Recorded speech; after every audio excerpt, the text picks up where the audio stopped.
صلي على النبي وتبسم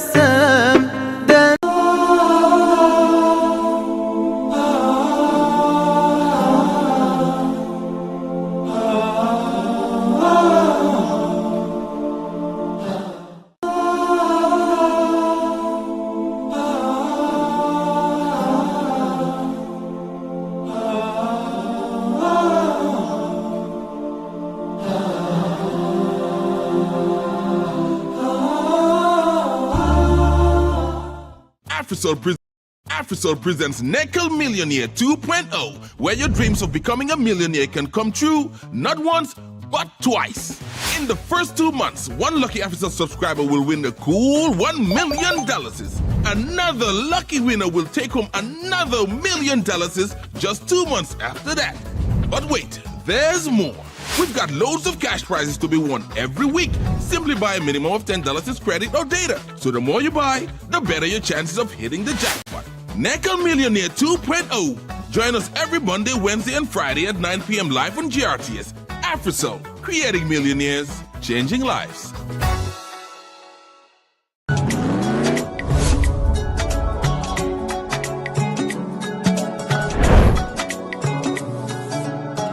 Welcome to the future of transportation in the Gambia. The Bertel Harding Highway, a 22-kilometer double carriageway, is set to revolutionize travel and connectivity in our beloved country. For pedestrians, safety begins at the crossing. Use designated pedestrian crossings marked with patterned reflective signs known as cat eyes to ensure visibility and safety. Communities living along the highway must adapt to new safety measures.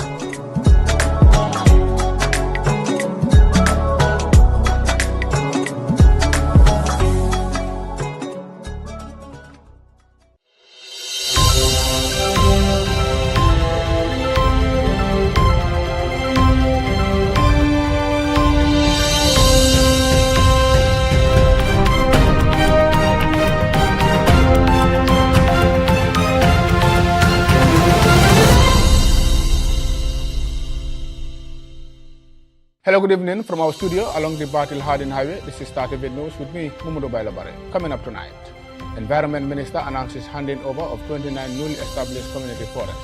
Kairaba Avenue pavement transformed into parking lots following uprooting off-road vendors. New maternity ward at Jabang Health Center handed over to Health Ministry by generous German couple. Immigration officers apprehend suspected kidnappers to recover missing children. Ghana Town residents continue to grapple with statelessness, appeal for issuances of birth certificates. These stories and many more in just a moment.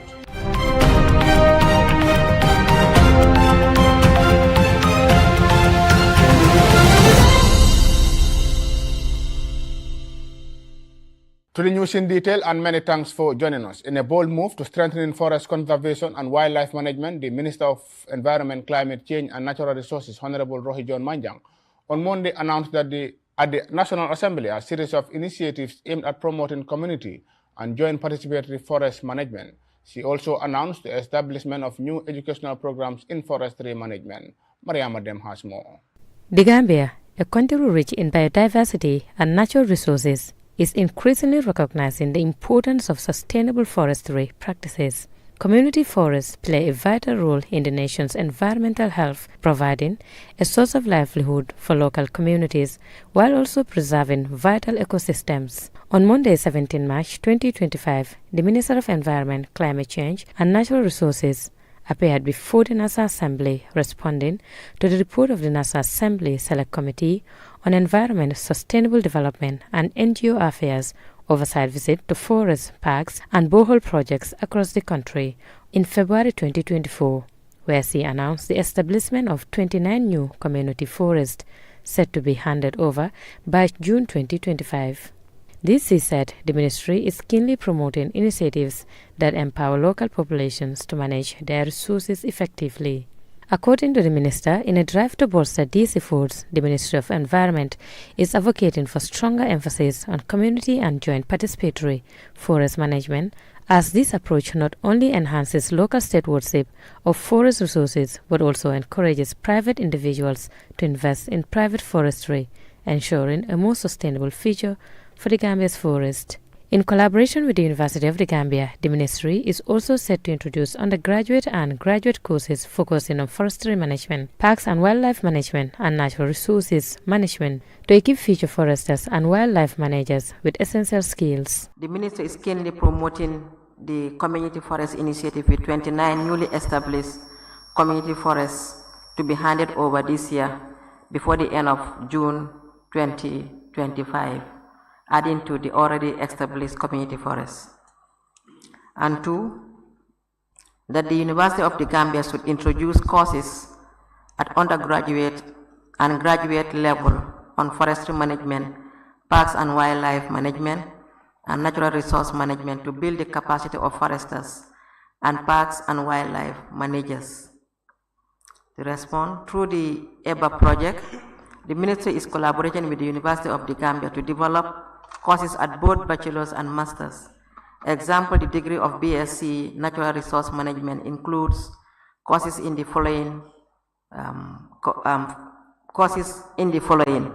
vegetation of West Africa, forest ecology, soil science, aquatic system, land measurement, that's the As part of its commitment to responsible wildlife management, the minister said the ministry under her leadership has mandated that environmental and social impact assessments be conducted prior to the issuance of license for hunting sites. Environment Agency will be engaged to ensure ESIAs, that's Environment Social Impact Assessments, are implemented as per the NEMA 1994 and it applies to hunting lodges. 4. That adequate resources must be mobilized to provide resources to forestry and parks and wildlife management. Such equipment must include surveillance, drones, protective gears, and mobility. The ministry will continue working on securing funding to the best of its ability to continuously provide modern equipment to its staff. Speaking on actively seeking to enhance the resources available for forestry and wildlife management, Minister Manjang disclosed that plans are underway to procure modern equipment including surveillance drones, protective gears to bolster the capabilities of field staff. The introduction of large wildlife species such as lions and elephants into national parks is also on the agenda, with the ministry looking for investors to partner in this ambitious rewilding project. The ministry response is: the reintroduction of wildlife requires extensive investment and expertise. Hence, the ministry is looking at investors with the necessary capital to partner with. The decision has been taken to tender the offer of a concession to investors willing to rewild some of our national parks, including Kiang West and the Honorable Manjang, in a bid to address agricultural encroachment on forested areas, clarified that no forest land has been allocated for rice or other agricultural production. Instead, efforts will focus on revitalizing eroded lands for sustainable agricultural use in collaboration with the Ministry of Agriculture. According to Minister Manjang, the recent appointment of Lieutenant Colonel Salvi Kaur as Director of Department of Forestry marks a significant step towards ensuring discipline and reducing illegal activities in the forestry sector. In July 2024, the ministry prepared a concept to justify the appointment of an Army officer to the position of Director, Department of Forestry. This was shared with the head of the Civil Service and also the Attorney Generals and Chambers to ensure no legal or regulatory regulations was violated. On the 21st February 2025, Lieutenant Colonel Salif Sar of the Gambia Armed Forces was appointed and redesignated by the Public Service Commission to the position of Director, Department of Forestry. He will be supported initially by a complement of 1 officer and 11 other ranks. This structure is what obtains in our neighboring Senegal, as well as many other countries throughout the world, and we hope to see more discipline within the forest sector and less illegal activity. This, however, does not sit well with some National Assembly members who seek for more clarification on his appointment. Honourable Minister, I am concerned about the response provided to question 7, which really brings to light that a security officer has been appointed to the position of a director. And as a former forester, knowing that forestry is a profession and a career in itself, so my question would be, how do you correlate the militarization of the forestry department to the department's quest of A, community forestry, and B, joint forest park management? Honorable Minister, I am disappointed. I am shocked. You mentioning that since you came to that office, you never had any proposal, any support. So that tells us that your ministry and those institutions under you should be shut down. That's what you are telling us. And by the way, background checkup on Salif that has been appointed, a military man with a military background, and these areas are areas that we want to ensure that the forest cover is protected. You said background education is key. We need to know Salif what is his background. We need to know whether he was an agriculturist, whether he worked with forestry. That background is needed. We cannot just go and bring somebody because of his military background. You think that he can discipline the forest? No. The key that has motivated the ministry is to induce ethical behavior within the sector, but more so to also stabilize the security of our forest product and the boundaries of the increment that we are encountering. But again, this army officer is trainable and is ready to be trained. And we have already plans to train him. Plus the training, we are hopeful that and the discipline as a trained army officer who are more aligned to obeying and accountability and also putting in command system that will support attitudinal change for the establishment of a very responsive behavior. What is relevant here is qualification is important, but result is what we want. As the Gambia moves forward with this initiative, the Ministry of Environment, Climate Change and Natural Resources says it is committed to securing funding and resources necessary to protect its forests and wildlife, ensuring a sustainable future for generations to come. Maria Madem, reporting for SATV News. In a sweeping crackdown late last year, the Gambia government launched what it called Operation Clear the Roads, a controversial initiative ostensibly to protect lives and property by clearing public highways of roadside vendors.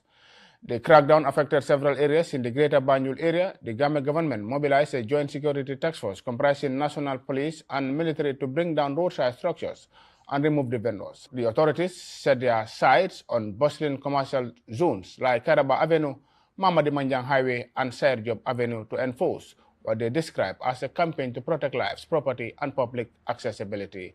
Awasane with the details of that story. The operation led to the displacement of hundreds of vendors and the demolition of illegal structures on which many relied for their livelihoods. Makeshift stalls, verandas and trading spaces were systematically demolished as part of sustained anti-street vending raids, leaving behind a noticeable void in these once bustling areas. Government officials defended the operation, claiming it was in the public interest to reclaim pedestrian walkways and ensure safer roadways. This initiative was not about aesthetic, but about creating safer, more organized urban spaces where all citizens can move freely, a government speaker said at the time. Ibrahim Job Abuja acknowledges the challenges this exercise poses to his business. Nevertheless, he recognizes the necessity of adhering to the rules and laws. Job remains optimistic, hoping that the operation will ultimately contribute to the betterment of the country. He believes in the purpose and intent behind the exercise, considering it a crucial step towards national development. As Abuja, Job notes a surprisingly positive tone, with an unexpected increase in customers refraining from labeling the operation as detrimental.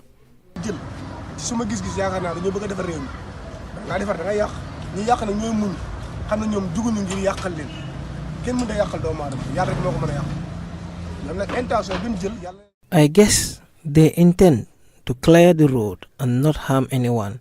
So we just have to be patient with the situation and see what it holds for us. Since they broke my shop, thank God, I had customers more than I expected. wallahi barke Seydina Mohamed léegi ñaar laa jaay wala ñett te bu may nekk fii benn tànk laa jaay léegi damay jaay ñett wala damay jaay ñett kon xam nga yàlla mooy defar nit dina la jële puusal fekk loolu. On the other hand, Alaji Danfa, another affected vendor, holds a starkly different sentiment. He highlights the importance of conducting government surveys before implementing such operations, arguing that his shop is wrongly implicated as it is situated within a compound rather than obstructing the public way.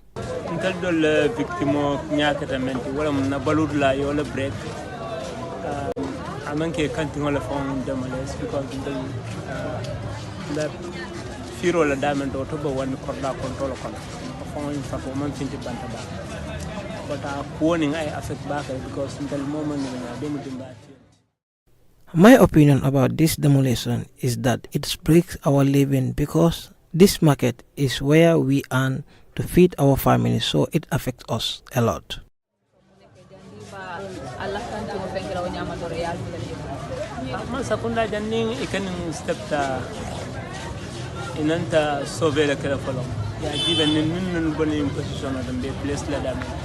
Because of every citizen, a right plus or a banco can private or a banco without owning a Roman guarantee in a banco or the passport. Sheriff Jallo, a pedestrian, blames the drivers for wrong parking, taking the space of the road for pedestrians.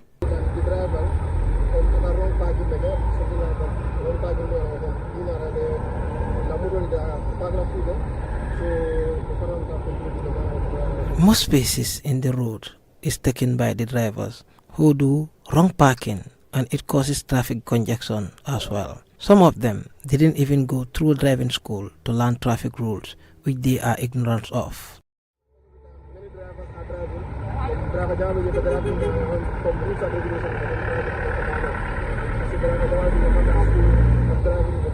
Jal urges the government to continue the initiative of building roads to ease the traffic congestion.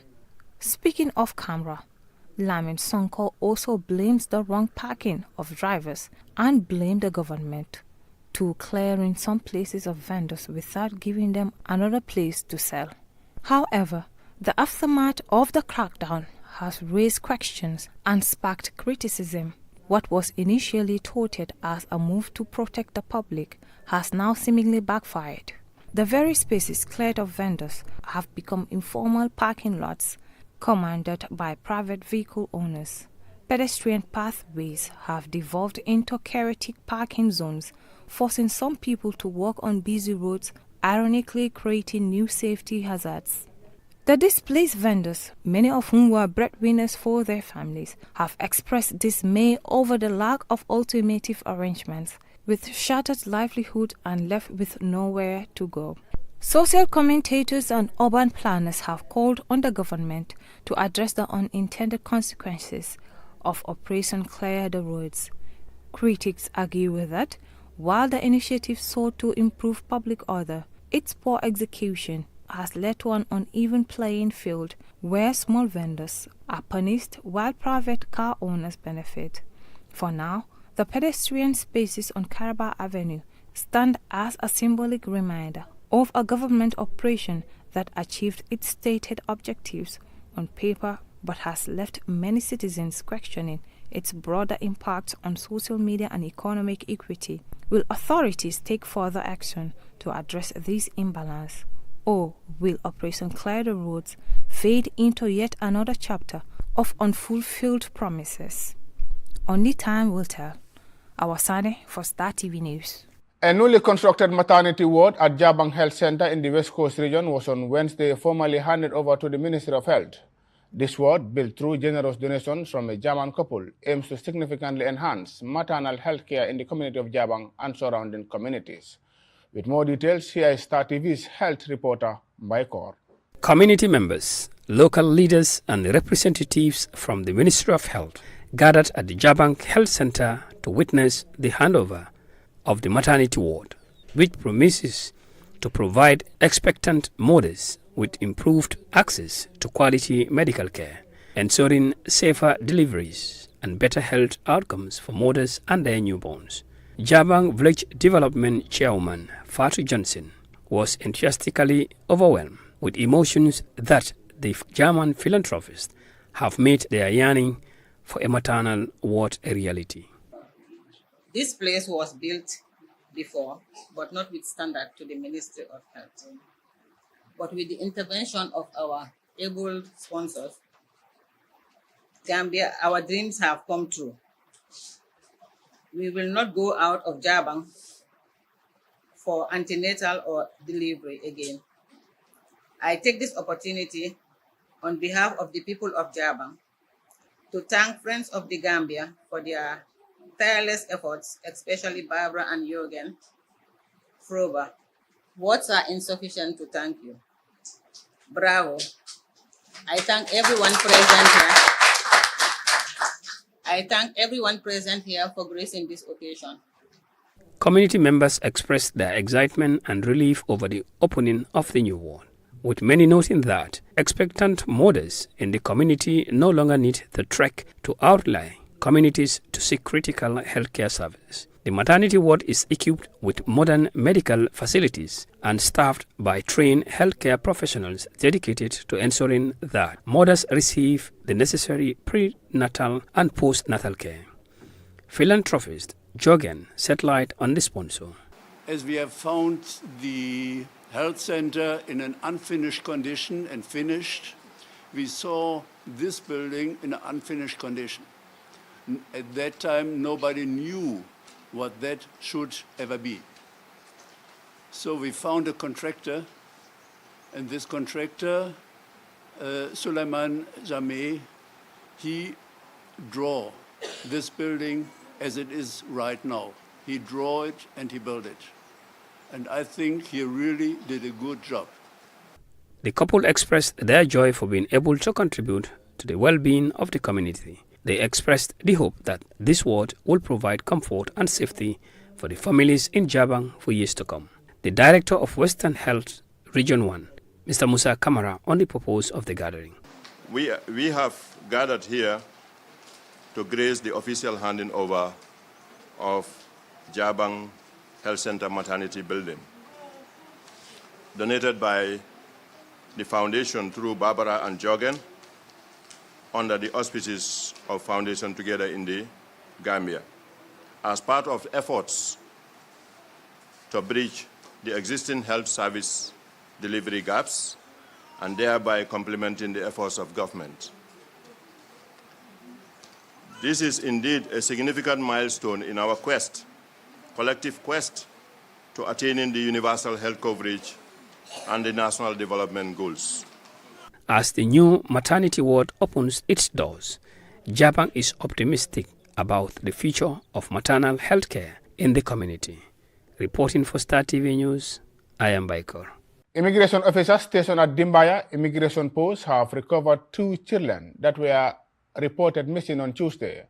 Our Defense and Security Affairs reporter Modu El Baji has more. This development followed appeals on social media. The Gambia Immigration Department reported that children have been located and secured during a comprehensive screening, investigation and intelligence gathering operation conducted by its officials. The Gambia Immigration Department said the children have been recovered in the early hours of March 18, 2025, when its officers at the Dimbaya border post intercepted individuals in their attempts to flee the country. The GID reported that Mohamed Jallo, who identified himself as the father of the children, as well as Senegalese national Amadou Kante and Aissatou Jallo, were reportedly intercepted as they tried to flee with the kids. These individuals are alleged to have been involved in the children's adoption.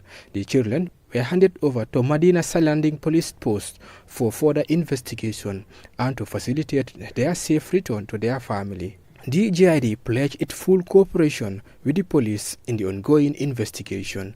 The department reaffirmed its commitment to strengthening interagency collaboration to enhance public safety and bolster border control. For Star TV, I am Modu El Baji. Ghana Town, a coastal village predominantly inhabited by Ghanaians and descendants of Ghanaians, was found some decades ago by Ghanaian fishermen located around the Atlantic Ocean in Brufut. Many residents of this mainly fishing community are still in limbo, as they are neither considered Gambian citizens nor do they hold Ghanaian papers because they were born in the Gambia. Modu El Bayi again. The statelessness is more pronounced among the young folks as they continue to run from pillar to post in order to regularize their statuses. The deepening statelessness problem is the consequence of the abrogation of document renewal rights for descendants of Ghanaian immigrants who were granted citizenship by the government of former President Yahya Jammeh. The Alcalo Coup Imam of Ghana Town, Ismaila Jany, revealed that the dismantling of the Jammeh-era policy that extended citizenship rights to the Ghanaian descendants living in Ghana Town has been severely affecting his people, especially the young ones. Those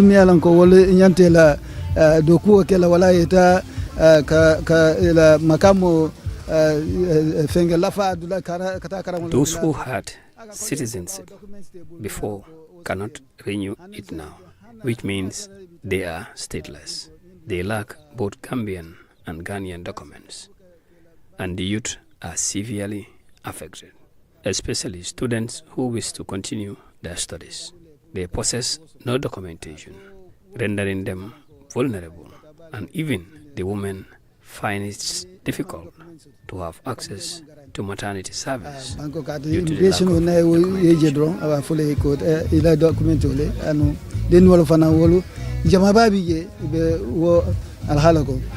The Ghana Town Alcalo lamented that some students have lost scholarship opportunities because they were denied Gambian papers. The chairman of the Ghanaian community in the Gambia, George Kaleku, emphasized the urgent need for government intervention, stating that all they are requesting from the Gambian government is assistance in obtaining birth certificates for their children. He added that the birth certificate should indicate that their children were born in the Gambia to Ghanaian parents or that one of their parents is Gambian. Chairman Kalula explained that these birth certificates are crucial for residents to obtain documentation in Ghana if they are unable to secure Gambian papers. He went on to add that the issue poses a significant problem to them, particularly for the youth. If they have scholarship to go abroad and they don't have document, they cannot travel. They need document to travel if they have scholarship. Is that not? So the challenge now is they don't have document and they cannot get Gambian document, they cannot get Ghana document. So the challenges is how to get their document made for them. And the first starting point is for them to get the birth certificate. That's the starting point. When they get the birth certificate, then... George Kaliku said that the Ghanaian government is willing to assist, but without obtaining birth certificate here in the Gambia, it will be difficult for them. He explained that while the Ghanaian embassy in Banjul cannot directly issue birth certificates, it has been actively engaging with the Gambian government to find a resolution. The embassy is ready to help. We have been coming to talk to them. The embassy is ready to help. But the embassy cannot come and issue birth certificate for them in the Gambia here. So the only thing is for Gambian government to issue them with birth certificate stating where their parents come from. I think that's where the problem will be solved. Because I born my boy here, and on his birth certificate, it shows that I'm a Ghanaian. And I acquired birth certificate, Gambian birth certificate. I took it to Ghana, and they gave him a passport.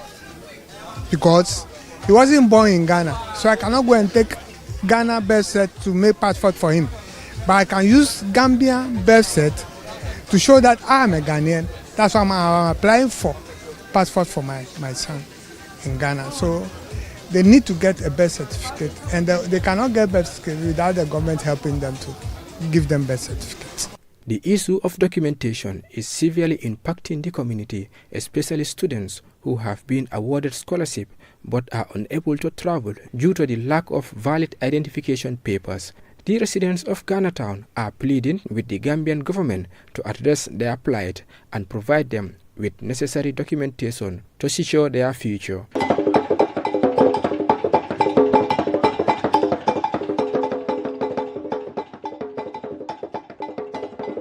For Star TV, I am Moto El Baji. That report brings us to the end of this edition of today's news. But before we go, we look at the main points once again. Environment Minister announces handing over of 29 newly established community forests. Kairaba Avenue pavement transformed into parking lots following uprooting off-road vendors. New maternity ward at Jabang Health Center handed over to Health Ministry by generous German couple. Immigration officers apprehend suspected kidnappers to recover missing children. Ghana Town residents continue to grapple with statelessness, appeal for issuances of birth certificates. Well, this is all we have time for. Thank you very much for your time. Do stay tuned and enjoy the rest of our beautiful programs. Until then, have a pleasant evening.